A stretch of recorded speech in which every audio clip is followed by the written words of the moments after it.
walk backwards and they cover their father's nakedness. Okay?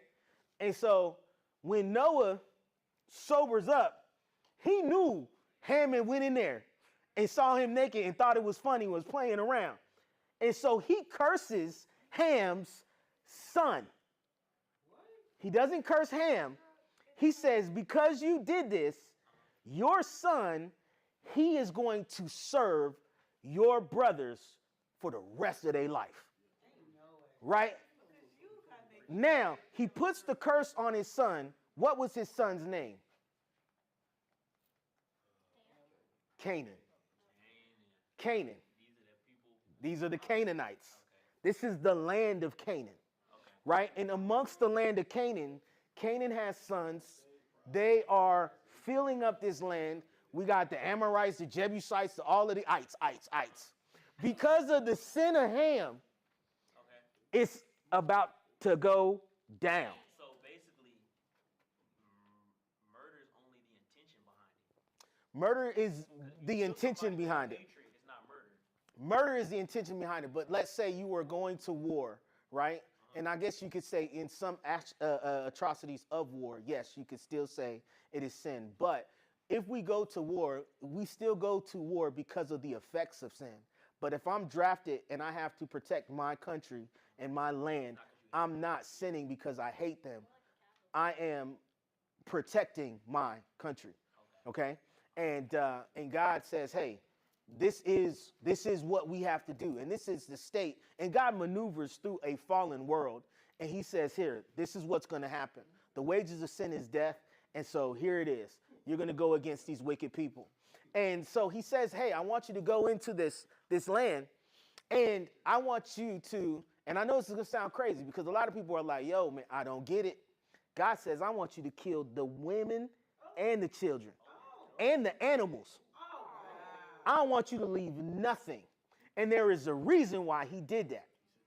And I'm going to tell you maybe a little bit later. Yes, I'm going to tell you later.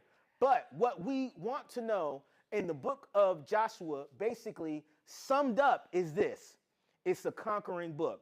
How did Joshua conquer all of the land of Israel? Or most of the land of Israel? Because by the time he got done, all the tribes had a place to stay. Yet, were they obedient in listening to God and saying, kill them all? That's the question. Yes. And we go to the book of Judges, right? Huh? Yes, I always thought to myself based off of that command. And here's the thing, and this is a grimy topic. And do I have an answer for it? I don't. I don't have an answer for this. Based off of the command that God has given, could I personally, and this is one of the things that when I don't hate on certain disobediences that man makes because I can understand the struggle.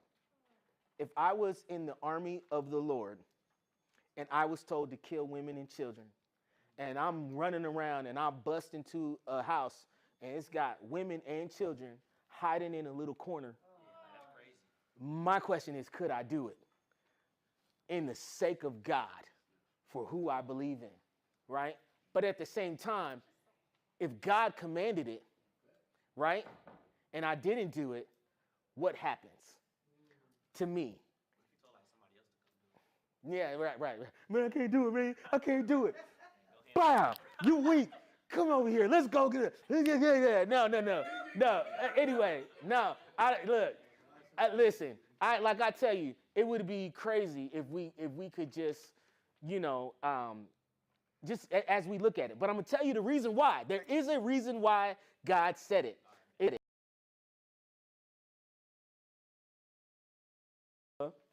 Right, we have the book of Judges. Interesting what happens. If you turn with me to Judges chapter 2, verse 10, you'll see. Judges chapter 2, verses 10, right?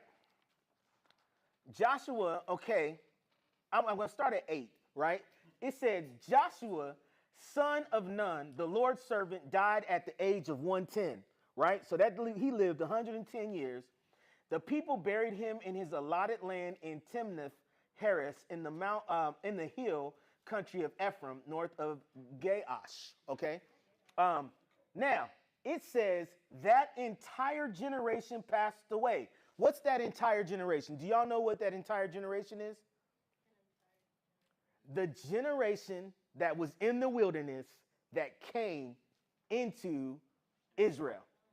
The generation that heard about the law, that they saw Moses and what Moses had to say. They go into Israel. They got the law. They're living out this law. They're seeing all the mighty deeds that Joshua is doing, and they're seeing how God is working in a mighty way. All of them died.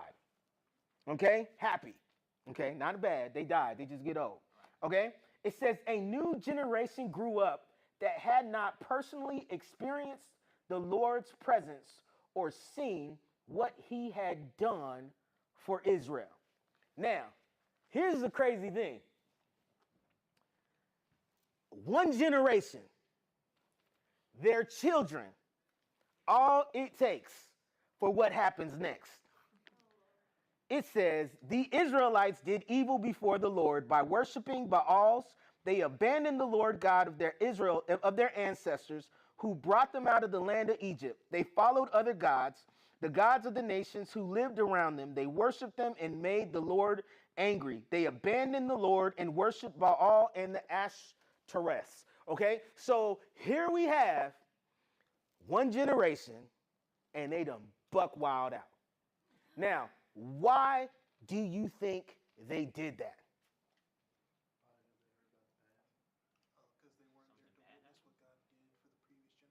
They weren't there to witness what God did for the previous generations. But who was there?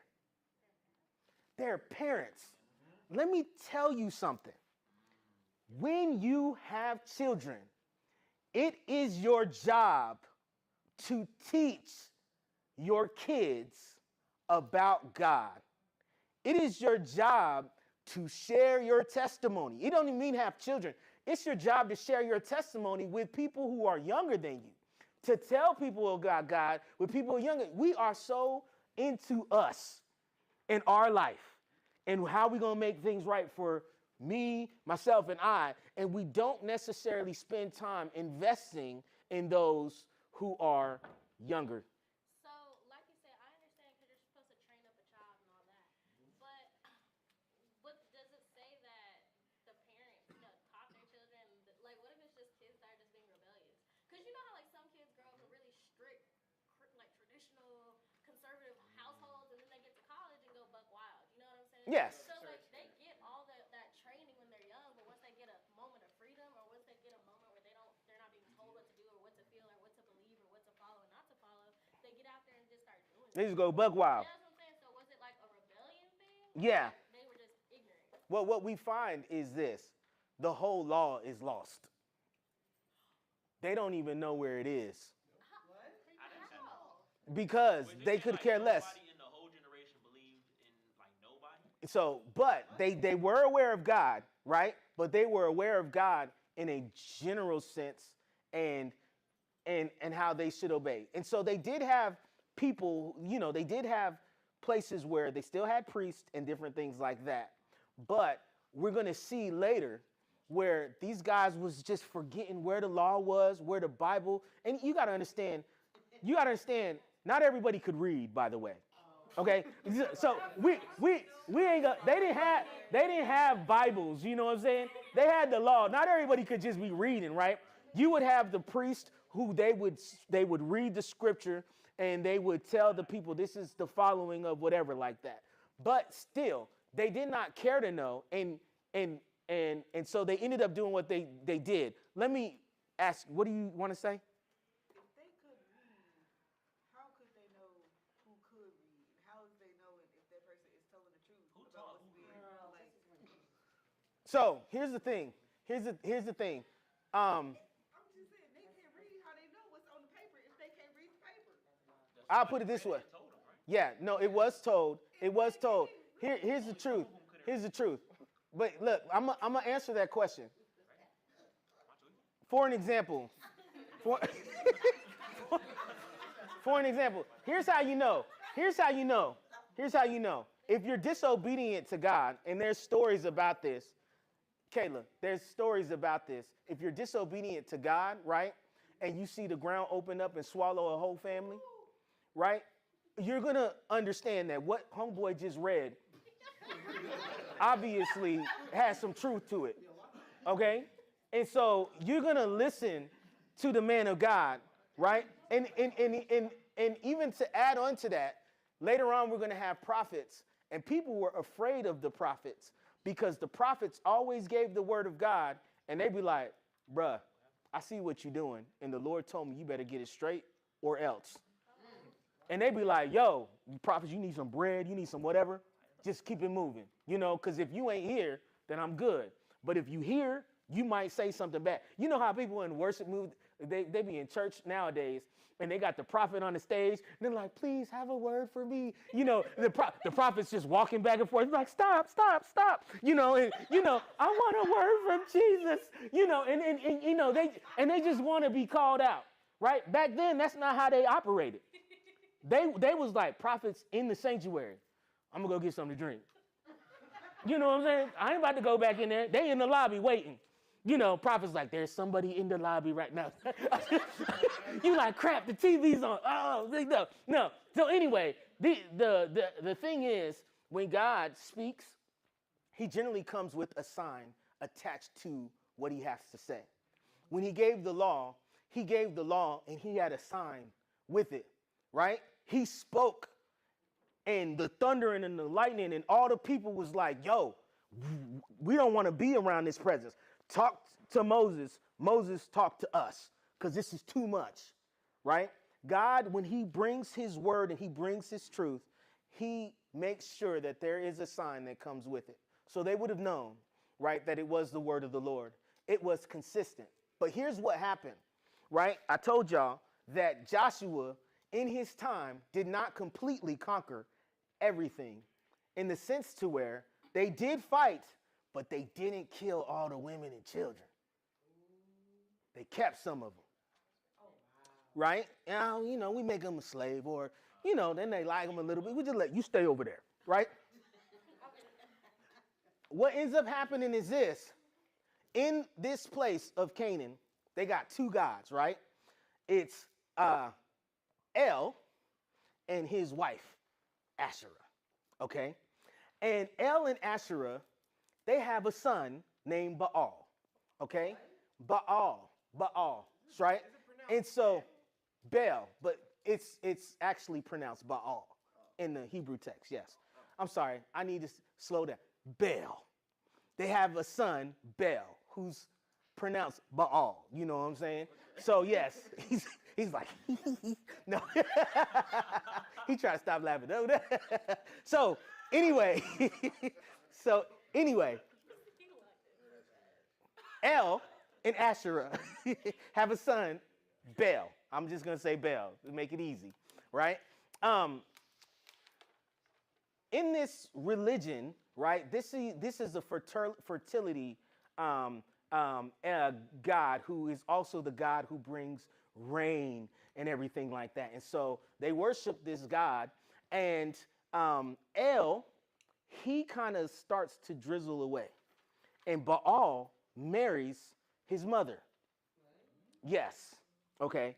And so this was, So were they just making this up? they were making this up. You know what I'm saying? Came up with this? Yes. These was their gods that they worshiped at the time. Okay? And so here's the thing. Baal married his own mother. Yes. And so, yep, you got it right. So Baal married his own mother. And so the way they worshiped Baal and Asherah is they would have these orgies with temple prostitutes and stuff like that.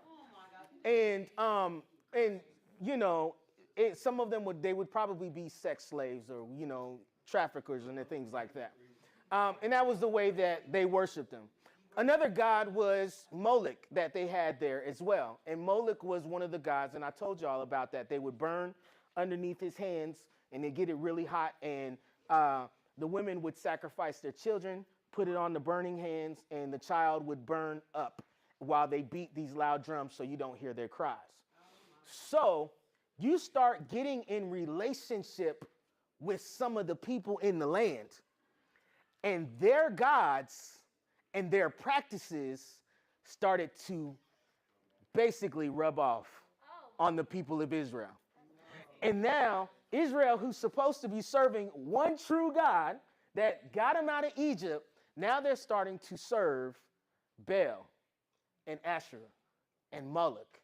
And they're starting to do all these heinous worship practices. This is why God said, kill them all. Because they're utterly wicked. And because they didn't do it, it caused them to fall into sin. And this is where Judges comes in. It comes in a place where Israel is at its darkest moments. Some of the stories that you hear in here, in this book, is crazy. The things that they do, the way that they act is ridiculous, okay? But it's because they chose not to live according to God, right, and do their own thing. And so there became, God said, blessings and cursings. There became calamity and confusion. Calamity and confusion. He said it. If you don't obey me, calamity and confusion. So here it is. This is what Judges looks like. It's called the cycle of the Judges, right? Generally, Israel is living in sin. They've abandoned God. They're worshiping other false gods and idols, right? And then God says, oh, okay, so you're going to do that? I'm going to allow you to be oppressed. Enemies come in, they strike the people, and they put them under oppression, and it results in Israel crying out to God again. God, save us, please, help us. God saves them, and he sends a judge. A judge is a temporary leader, right, that God has placed to help deliver Israel from their oppressors. Y'all know some of those. Samson was a judge, okay? He's in the book of Judges. Gideon is a judge. He's in the book of Judges. Deborah is a judge. She's in the book of Judges.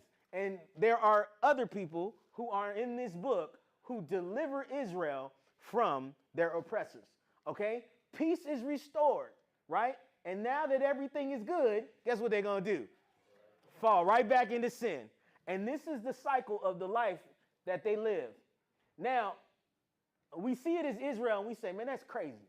But I really would say there's a lot of us who do the same thing. We be like, yo, everything's good. We start sinning. You know what I'm saying? We do our little thing. And then our sin causes some bad consequences, right? And we like, Dad, you know what I'm saying? I don't know how I get out of this. And this stuff is happening. This stuff is happening. And then you start going to church, right? Because you're trying to figure out what happened. Lord, help me. And you singing, you know what I'm saying? Bread of heaven, sent down from glory. You know what I mean? Crying over there, praise and worship and everything. And God says, you know what? I'm going to help you out because, you know, God don't work through judges. But God says, I'm going to come through for you. I'm going to deliver you from your situation.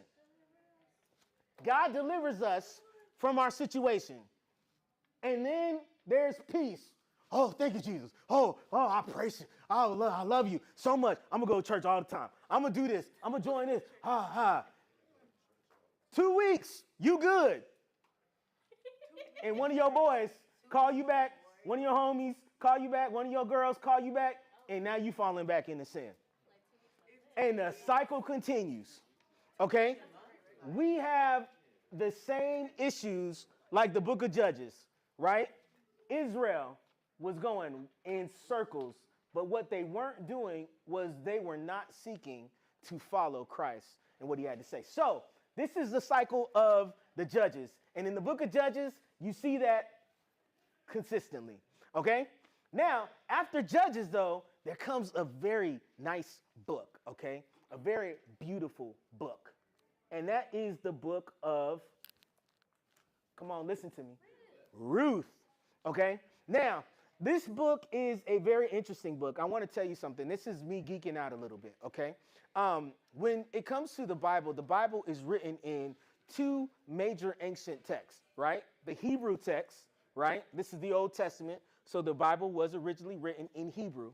And then there's a Greek translation of the Hebrew text, and it's called the Septuagint, okay? The Septuagint, all right? Both of them were valued greatly as far as accurate, very strong text of the Bible, right? In the Hebrew text, Ruth is not after Judges, okay? In the Hebrew text, Ruth is after Proverbs 31. Do y'all know what Proverbs 31 is? It is the Proverbs of a woman. What kind of woman? The Proverbs 31 woman. Virtuous. Who said it? Virtuous. Yes, a virtuous woman, right? The woman that this lady is telling her son, this is the kind of girl you need to get with.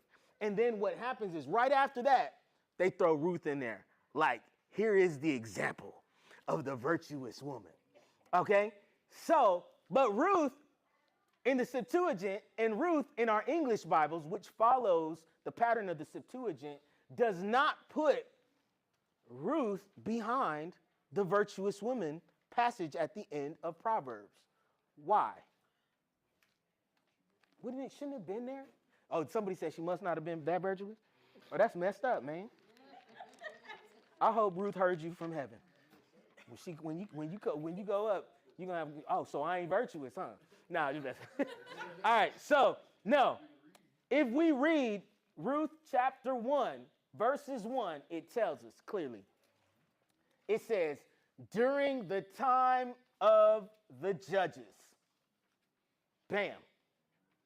During the time of the judges. So the reason why Ruth is right after Judges is because it wants you to know that this story happens in this time of darkness when everything is crazy. And it says this, there was a famine in the land of Judah. Now, there was a famine in the land of Judah. Why is there a famine in the land of Judah? Do y'all know why there's a famine in the land of Judah? Huh? They were in sin. And the Bible tells us in the Mosaic covenant, right? If you do right, I'm gonna give you all these crops and you're gonna have children. And it's gonna be great.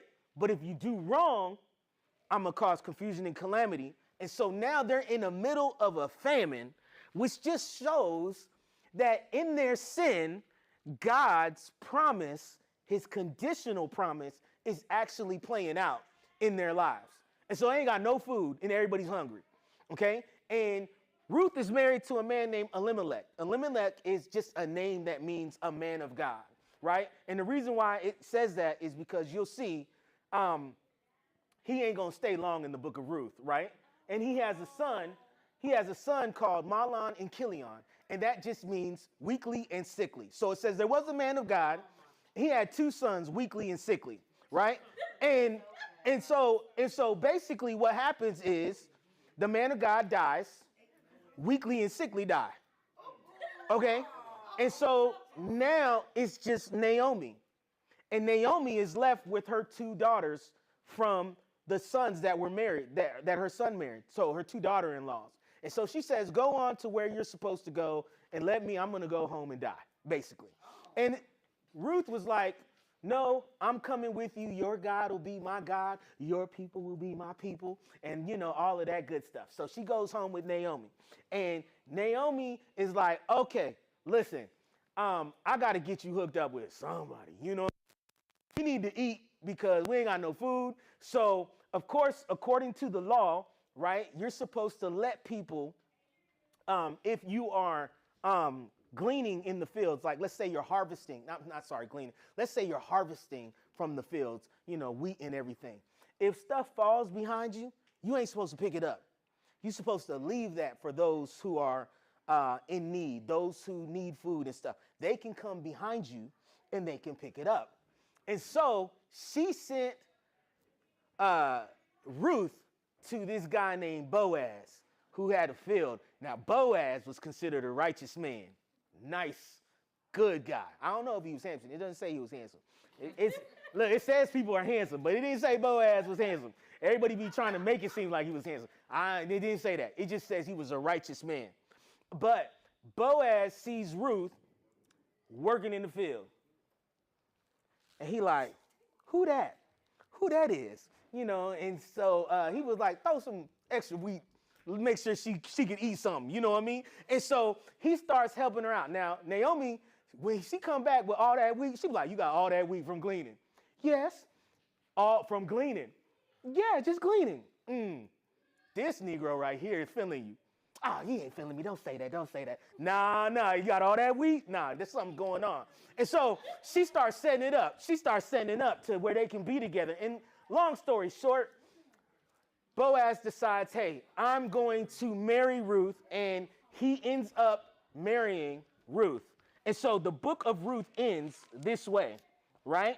In chapter 4, verses 13, it says this.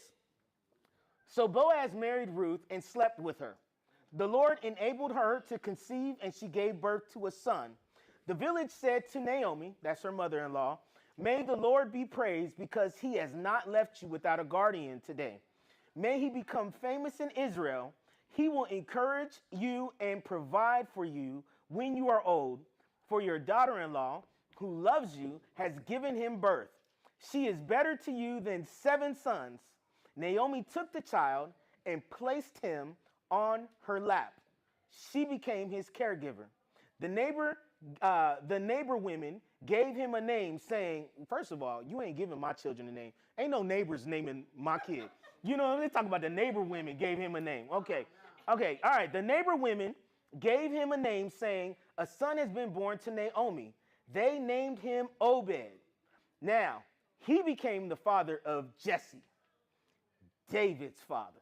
And we all know who David is. David is the greatest king of Israel. There has never been a king better than David. Okay? What? Okay, so what you say got Naomi pregnant again? Huh? Boaz. I'll make sure. So Boaz is David's great-great-granddad. Yes. All right. Yes. Yeah, it was Ruth. Yeah, he got it. Boaz is, yes, you got it, Naomi's great-great-granddad. I mean, David's. I'm like, hold up now. Everything's starting to get weird. What? You know, say we got to work that out. Yeah, Boaz is David's great-great-granddad. And so now we're seeing the entrance to where is David's lineage coming from? And it's getting you prepared to know what's about to happen in the next coming book. We're going to talk about that. We're going to talk about that in a minute. Okay? So, here we go. Let's hit up Samuel, right? Bam. 1 Samuel. Israel seeks a king. I like that picture. I saw that. I said, I'm throwing that up there, man. Huh? No, yeah, probably. Look, he said, that's AI. You hating, ain't you? Man, that Negro, no. That's AI. That's AI. Ain't nobody look like that. No. So yes. So Israel seeks a king, all right? So now we step into Samuel, right? Samuel is a young boy. Samuel is a young boy who ends up becoming a prophet in the land of Israel, a prophet and a judge, right? So everything that's happening right now is still in the time of the judges, okay? And so Samuel comes up in the time of the judges, in the beginning of the times of the judges. His mother had problems giving birth, and she was like, she was crying, and this prophet, this priest, his name was Eli, was like, what you crying for? You know, you look drunk, you know, and she was like, I just can't have a baby, right? And so he was like, look, I'm gonna pray for you, and you know, whatever. And so he prayed. She ended up having a child. God blessed her with the child, and because she was blessed with the child, she offered her firstborn to God, right? And this is how believers offer. They don't burn them. They send them to do ministry in the temple, right? It's different. And so she gave him to the priest Eli. And when he was 6, and then she would visit him every year and give him some things, some clothes. Hey, how you doing, baby? You know what I'm saying? But her firstborn was dedicated to the house of the Lord. So Eli, growing up in the house, and he's chilling. He falls asleep one day, and he hears a voice say, Samuel. And he get up, he like, Eli, yo, what's up, man? What you want? And he's like, man, I ain't call you, man. Go to bed. And so he goes back to sleep. He hears Samuel again. So he run up and he said, man, I did not call you. Go to bed. And so the third time he does it, he said, listen, the next time you hear that voice say, it is I, Lord, your servant. What do you have to say? Right? And he said, okay. Eli was like, oh, finally, I'll get some sleep. No, and I don't know. He probably was saying this seriously. But so Eli goes to bed. God comes to Samuel, and God says, look, I need you to tell Eli that because his sons are so bad and they are ripping the people off and in my name, and you know this, and you haven't done this, I'm eventually going to take care of them, and I'm going to take care of you too. Okay? And so Samuel comes, he's young, and he was like, the word of the Lord for you. Eli like, crap. He's like, because they don't want the prophecy. They're like, oh, I'll get that smoke. What is it? And he tells him, he's like, yeah, okay. So eventually, Eli's sons die. When Eli hears of his son's death, he's sitting in a chair, and it hurts. He's so filled with pain, he falls over and breaks his neck and dies. What? Yes. Very sad. Very sad. And then once that, kind of goes through, Samuel ends up taking his place, and he becomes the leader and the prophet of Israel. Now, that leads us to this situation. Samuel has been doing this for a while. He's growing old, right? He's leading, and in 1 Samuel chapter 8, a special event happens, and we're going to read it, right? It says, in his old age, Samuel appointed his sons as judges over Israel. We're still in the land of judges, right? Where the judges are happening and ruling. It says, the name of his firstborn son was Joel, and his name of his second was Abijah. They were judges in Beersheba. But his sons did not follow his ways. Instead, they made money dishonestly, accepting bribes and perverting justice. So all the elders of Israel gathered together, and they approached Samuel at Ramah. They said to him, look, you are old, okay? And your sons don't follow your ways. So appoint over us a king to lead us, just like all the other nations have, okay? We want a king like all the other nations have. But this request displeased Samuel, for they said, give us a king to lead us. So Samuel prayed to the Lord, and the Lord said to Samuel, do everything the people request of you, for it is not you that they have rejected, but it's me that they have rejected as their king, just as they have done from the day that I brought them from Egypt until this very day. They have rejected me and have served other gods. This is what they're also doing to you. So now do as they say. Okay, I'm going to pause right here, okay? The reason why I want to pause is this. The reason why they wanted a king was because Samuel's sons was just acting a fool. But at the same time, the real reason why they wanted a king is because they felt like in another way or another system, it's just better. Everybody else has a king. Why can't we have a king? When God says earlier, I'm the one who fights your battles. And they were winning battles in ways that nobody has ever. They killed all the kings of the land. And now they want a king like everybody else because they see some problems in some people who aren't doing things right. Let me tell you something. Just because you go to a church and that church don't be doing things right does not mean that church is bad.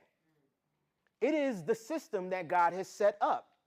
And sometimes when we start to go against the system that God has set up because of some faulty pastors, right? Because of some hypocritical people, then God is saying this: you coming against the church is not you coming against them, it's you coming against me. You're not you are abandoning me because you think there's a better way.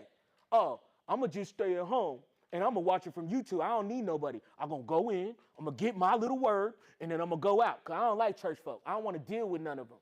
Right? But God has told us that we're supposed to be dealing with each other.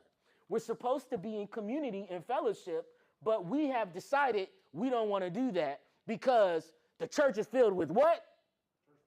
Hypocrites and church folk. Church folk is AKA hypocrites and dirty folk and deceitful whatever. And so we say this: let's change it up.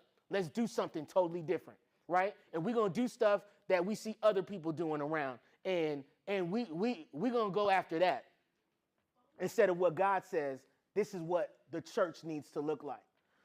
If they were just doing what they were supposed to be doing, if they were living obedient and if they were living godly, God takes care of wicked people and he removes them. Okay? But y'all living wicked and foul. So God is already upset with you, and so he's allowing confusion and calamity. And there's confusion and calamity even in those who say they represent him. Okay? You got to start being the person who is the answer to the problems. And it starts with you living right before God. Because as you live right before God, you can encourage somebody else, you can disciple somebody else, and you can show somebody else how to live right before God.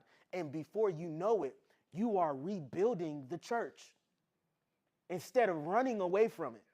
A lot of times I'm so sad because all these people who are quote unquote strong in the faith have ran from the church and just left the church filled with people who don't even care about God.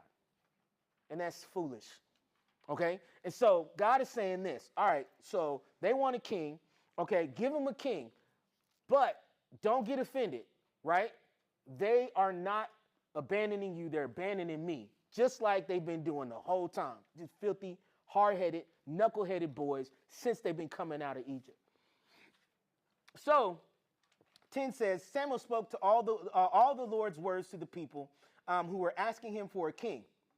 He said, here are the policies of the king who will rule over you. He will conscript your sons and put them in his chariot forces and in his cavalry. They will run in front of his chariot. Basically, we going to war, all y'all go first. And then I'm going to go. All the arrows going to hit you. And I'm be like, this. Yeah, you know what I'm saying? You in front of me, you know, type of thing. Okay? He will appoint for himself leaders of thousands and leaders of 50s, as well as those who plow his ground, reap his harvest, and make his weapons of war and his chariot equipment. He will take your daughters to be ointment makers, cooks, and bakers. He will take your best fields, vineyards, and olive groves and give them to his own servants. He will demand a tenth of your seed and the produce of your vineyards and give it to his administrators and his servants. Wait, so I got to tithe and give offering to them, and now I got to pay taxes. Okay, all right. He will take your male servants and female servants, as well as your best cattle and your donkeys, and assign them for his own house. He will demand a tenth of your flocks, and yourselves will be his servants. In that day you will cry out because of your king, whom you have chosen for yourself, but the Lord won't answer you in that day. Now, if God tells you that, and he ain't giving you a king yet, what are you going to do? You're probably going to say, I'm good. Yeah, you know what I'm saying? Let's hold off on that. Let's try it the right way. We're supposed to be doing this way. You know what I mean? It says, but the people refused to heed Samuel's warning. Instead, they said, no, there will be a king over us. We will be like the other nations. Our king will judge us and lead us and fight our battles. Who's not fighting their battles anymore? God. Our king is going to fight our battles. He going to make it happen. So Samuel listened to everything they said, and then it was reported to the Lord, and the Lord said, do as they say install a king over them. And then Samuel said to the men, each of y'all go back to your own city. Okay, so here it is. Samuel goes and he does install a king for the people, right? And who does he install?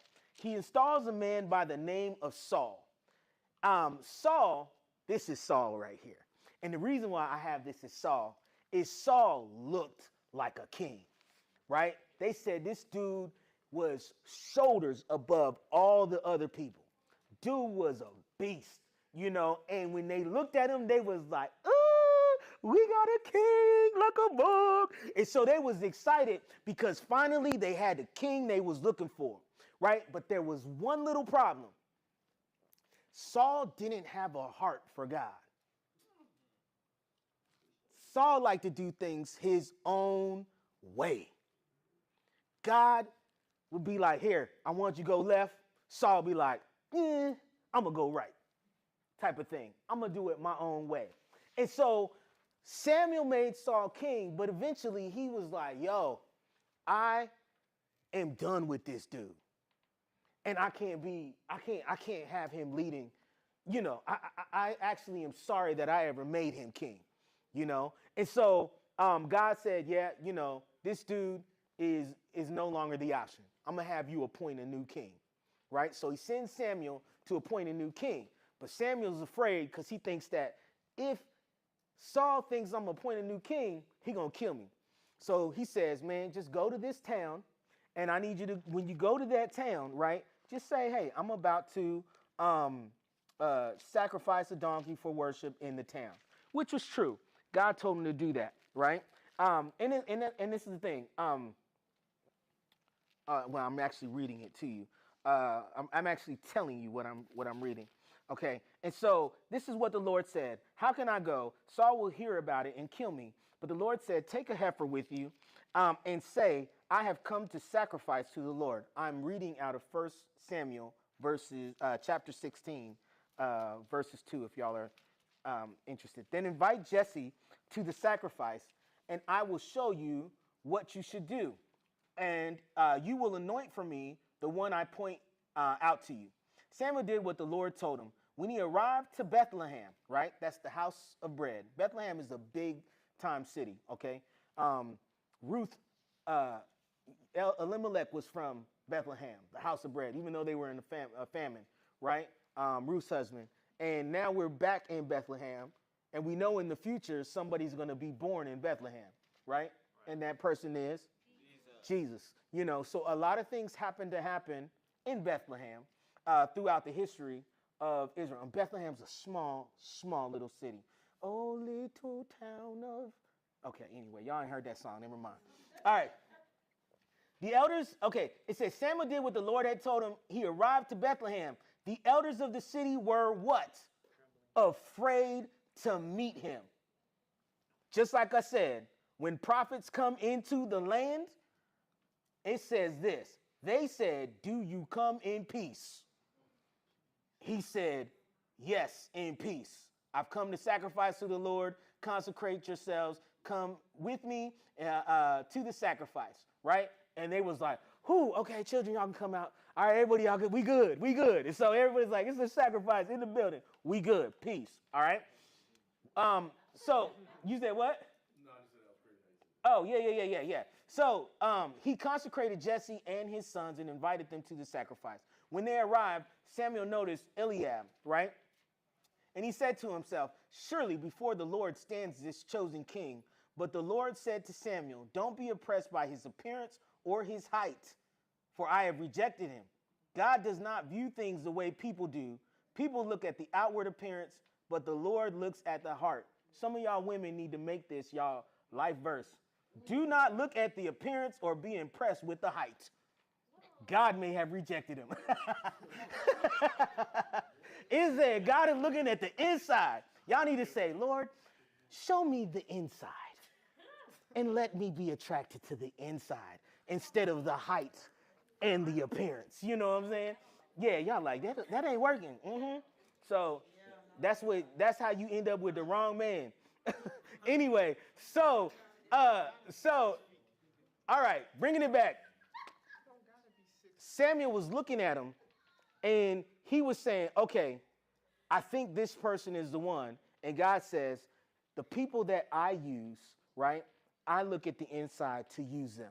And a lot of times we feel that we can't be used by God because we look at the outside and we look at our failures or our weaknesses and could God ever use me, right? And we also look at the fact that most people write us out as people who cannot be used, okay? And so Jesse's just introducing his sons, and God is saying, no, no, no, no, until Samuel's like, Dad, is this it? You ain't got no more children, no more sons? And he says, well, we do have this one. One, he's the youngest one, and he out there with the sheep. And Samuel like, get him, because we ain't going to even sit down until he comes. Think about it. He brought all the sons, but he didn't bring all the sons. He left one with the sheep. Daddy, what's happening, boy? Stay here with the sheep. Come on, we got to go with Samuel's here. He comes in peace. Come, you know what I mean? And he all excited. And David got to stay out with the sheep. Man, I don't never get to go do anything, and so he brings him in. It says Jesse had him brought in. It says now he was ruddy with attractive eyes and a handsome appearance. The Lord said, go and anoint him. This is the one. So Samuel took a hornful of olive oil and anointed him in the presence of his brothers. The Spirit of the Lord rushed upon David from that day onward. Then Samuel got up and he went to Ramah. So now we have here a king who has been, after Samuel, he has been called to be the next king. All right? And that king is David. Okay, now David, just because he was young, he didn't immediately become king. We hear stories about what David did as he was young. He killed Goliath, and he also killed all of Goliath's brothers. Some people don't know that. He went after the whole family. He was like, not just one, I'm going after you all, you know what I'm saying? So he started going to the cities. He killed all of his brothers. David had what was called David's mighty men. It was 300 with 3 captains, right? And all of his mighty men, it says that they ran up and down hills like gazelles. It was like these dudes were the beastiest warriors. It was like one of them, he was standing up and he killed 1,000 men all by himself. They said once the battle was over, they had to pry the sword out of his hand because it was stuck. That's how it was. They would say this one dude was walking, one of the generals, and this huge Egyptian giant was talking all this smack. He had this huge spear, and he was saying all this stuff, and the dude took a stick, went down to where the Egyptian was, beat him with the stick, and killed him with the spear. You know what I'm saying? Just went and put him out. One killed a white tiger. I mean, these dudes was doing crazy stuff. And some of them died in crazy ways as well. Asahel, just real quick, he was the fastest, right?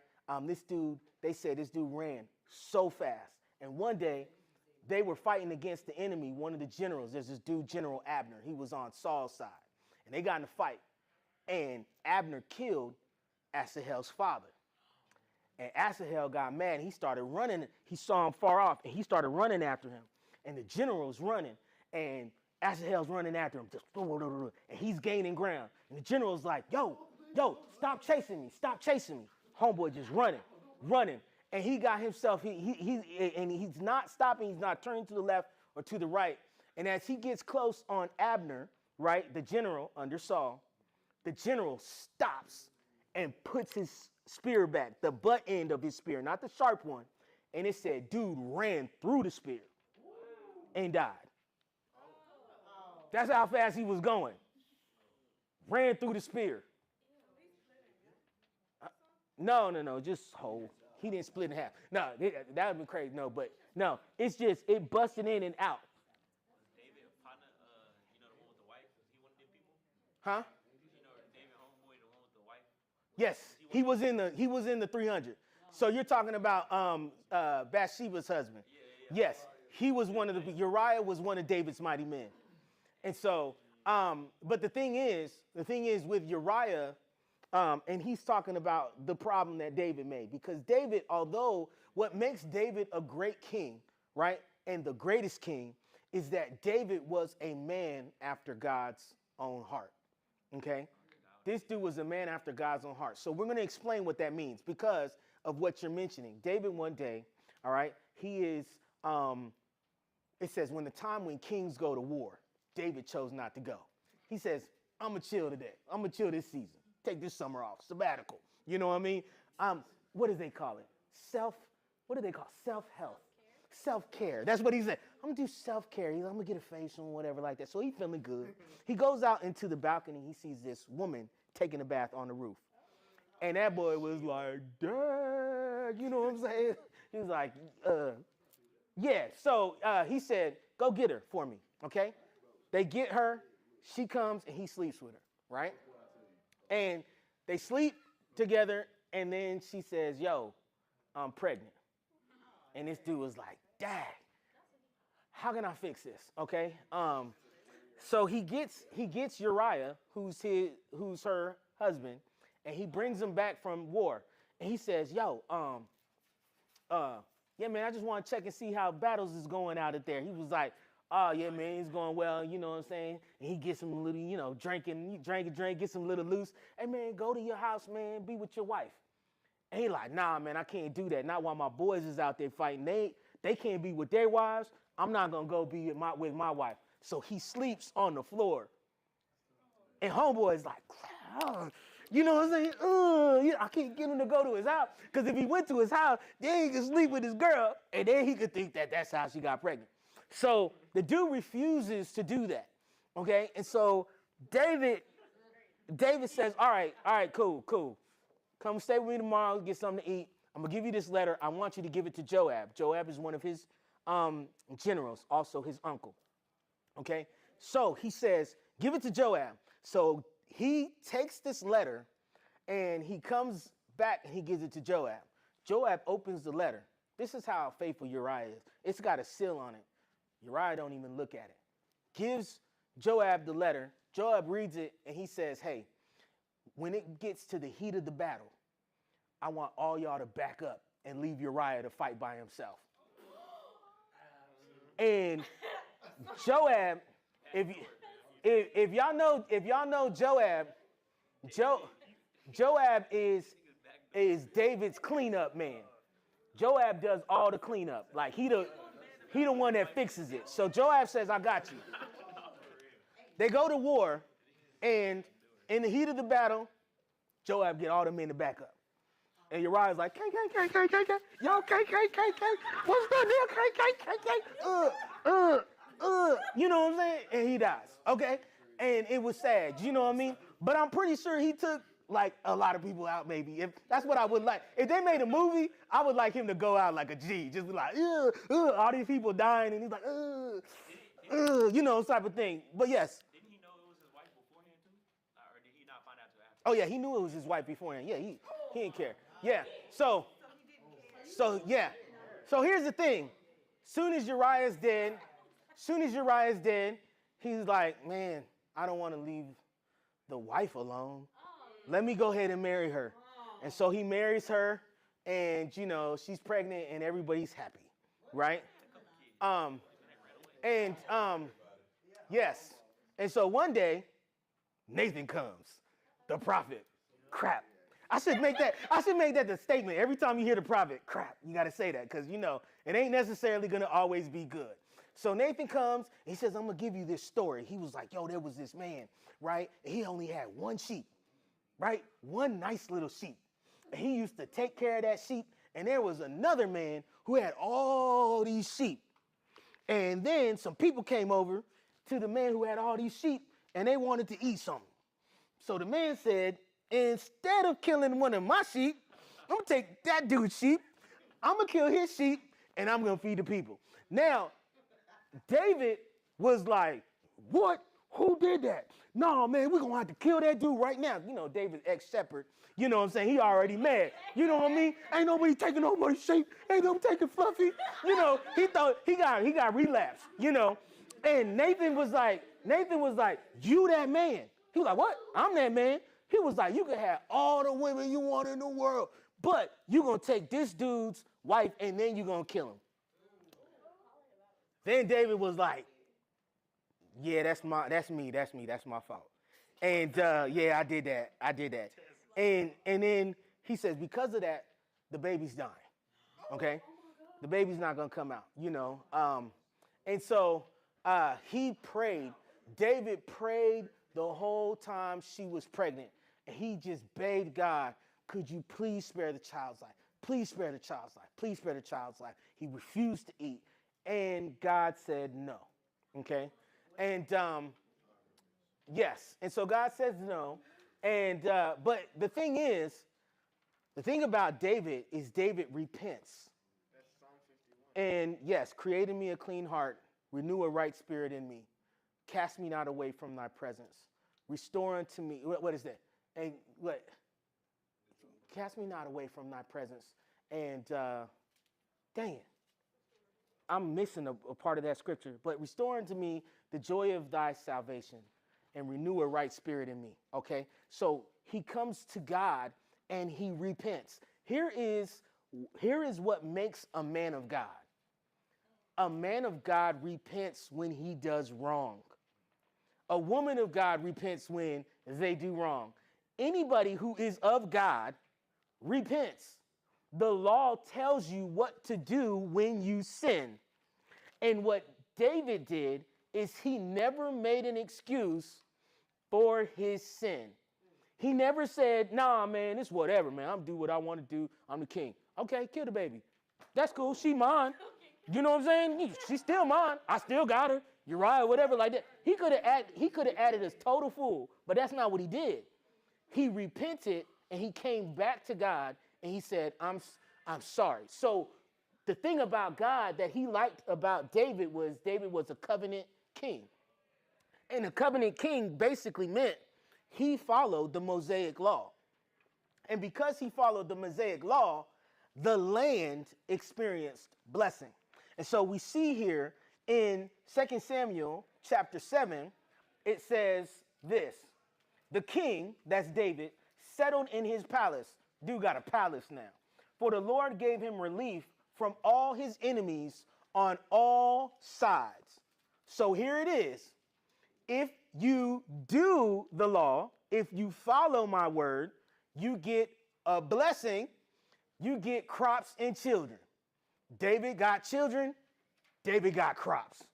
And guess what? He ain't got no enemies. Ain't nobody trying to mess with David. Nobody wants to mess with David. Nobody wants the smoke that comes with coming against Israel at that time. Didn't he like leave or something like that? Huh? Didn't he like leave or something like that? Leave how? I don't know. Oh, his son. Okay, yeah. Somebody left, yeah. Yeah, he did leave because he didn't want to kill his son. But guess what? His son died. His son got killed.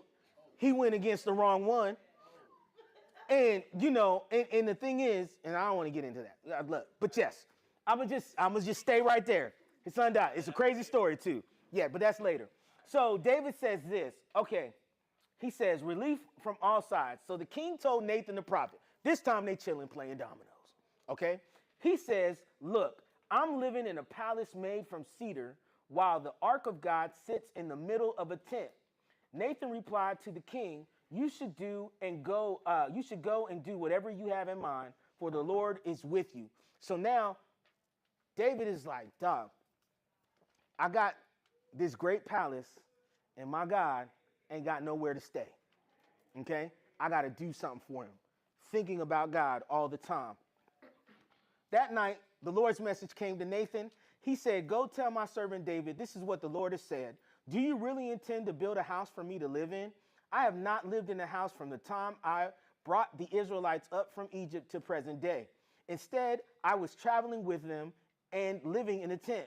Wherever I move among the Israelites, I did not say to any of the leaders, okay, whom I appointed to care for my people, I never said to them, why have you not built me a house made from cedar? Okay, so God is like, you know, I understand, but is it real? I never really asked for this, you know. But he says this, so now, say this to my servant David. This is what the Lord of heavens of the armies has said. I took you from the pasture and from your work as a shepherd to make you a leader of my people Israel. I was with you wherever you went, and I defeated all your enemies before you. Now I will make you as famous as the great men of earth. I will establish a place for my people Israel and settle them there. They will live there and not be disturbed anymore.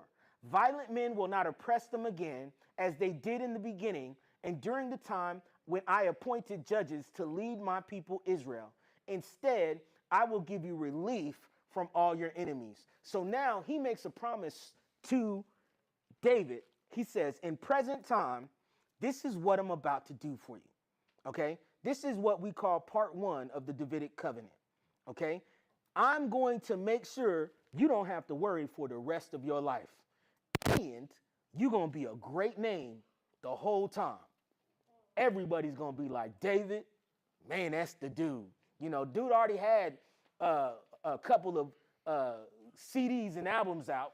You know what I'm saying? He was on them Psalms like a beast, you know, just writing all that stuff and things like that. So everybody knew of David, right? And he says, I'm going to make you a great name. But then he's like, and it don't stop there, okay? The Lord declares to you that he himself will build a dynastic house for you. So you think you're going to build me a house. Guess what I'm about to do for you? I'm going to build you a dynastic house, a dynasty. Basically, you will have an amazing royal bloodline. He wasn't talking about a building. He was talking about descendants. I'm going to build a house for you. And when the time comes for you to die, I will raise up your descendant, one of your own sons, to succeed you. I will establish his kingdom. He will build a house for my name, and he will make his dynasty permanent, right? So now he's talking about there's going to be somebody who is going to build a house for me. We know that's going to be Solomon, okay? And do y'all know who Solomon is? Solomon is the wisest king to ever rule in Israel. And he was considered, you know how you got 7 wonders of the world? While he was alive, he was the 8th. It was like that. People would go to see him because he was so great. That's the dude you went to. Just imagine you getting on a camel and you travel for months just to see a man and be like, I want to ask him some questions to test his wisdom. You know, that was King Solomon. So he says, yo, I'm about to break it. I'm about to make it nice. He will build a house for me, though, and I will make his dynasty permanent. I will become his father, and he will become my son. So he flips it. Okay, I'm going to say this. I will become his father, and he will become my son. As he's saying this, he says, and I made a mistake in here. When he says, I will make his dynasty permanent, he switches this to another king, right? And he starts to speak of a king that's coming in the future that will make sure that this kingdom never fails, okay? And so, of course, if you look at the history of Israel, which we will get to, and if you look now, there is no king in Israel. But he says, oh, there's going to be a king in Israel, and I'm going to make his dynasty permanent. I will become his father, and he will become my son. When he sins, I will correct him with the rod of men and with wounds afflicted by human beings. But my loyal love will not be removed from him as I removed it from Saul, whom I removed from before you. Your house and your kingdom will stand before me permanently. Your dynasty will be permanent. Nathan told David all these words that were revealed to him. And so God tells David, hey, I'm going to have this covenant that I make with you. And he says, this is what I'm going to give you. I'm going to give you a house. I'm going to have a royal bloodline that's set before you. And in this royal bloodline, I am going to give you a seed, right? Now, this seed is going to be a king. And this king is going to basically set up his kingship forever. I'm going to become his father, and he's going to become my son. Now, we know this now. They didn't know this then, but that seed is Jesus, okay? And he said, I will become his father, and he will become my son. What's great about this is before Christ came to this earth, he was known as the Word. Before Christ came to this earth, he was known as the angel of the Lord. But when he comes through Mary, now God says, I will become a father, and he will become a son. A lot of times people are like, man, I don't see how they can be equal to each other, and he's a son, and he's a father. It happens to deal with the fact that he's saying he's coming with the purpose of being a part of this dynastic house, fulfilling this promise. He's going to come out in man form, and in that form, then I will become his father, and he will be my son. But they operate and they are together as one God. There is no lack of equality between how we know God the Father to be and how we know God the Son to be. Because at this point in time, there was no God the Father, God the Son. It was God, who we know as the Father, and the Word, who we know as the Son. John says, in the beginning was the Word was with God, and the Word was God. Okay? And so God, triune, 3 in 1, he's going to come in the flesh, and God says, at that point, I will become a father to him, and he will be my son. And he's going to set up a kingdom, and that kingdom will be permanent, okay? So with this whole covenant, one of the big things about this covenant is he says, look, I've already told you that you will have a land.